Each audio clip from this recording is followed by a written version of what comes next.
কান্নার পানির দাম কত জানুনি? চোখের পানির দাম কত জানেননি? কঠিন কিয়ামতের ময়দানে আল্লাহ নবী জাহান্নামের পারে দাঁড়ায় দাঁড়ায় কাঁদবে আর বলবে, হে আল্লাহ, জাহান্নামের ভিতর আমার উম্মতেরা আছে, উদ্ধার কইরা দাও আল্লাহ, তাদেরকে মাফ কইরা দাও। আল্লাহ রাব্বুল আলামিন, আমার আল্লাহ তাআলা জিবরাইল ফেরেশতাকে বলবে, জিবরাইল,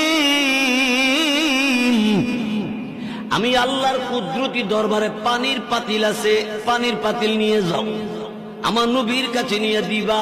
নবীকে বলবা এই পাতিলের পানিটা জাহান্নামের ভিতরে ছেড়ে দেওয়ার জন্য।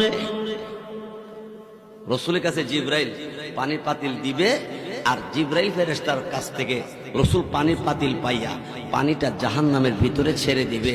জাহান্নামের আগুন ঠান্ডা হয়ে যাবে, নিভে যাবে।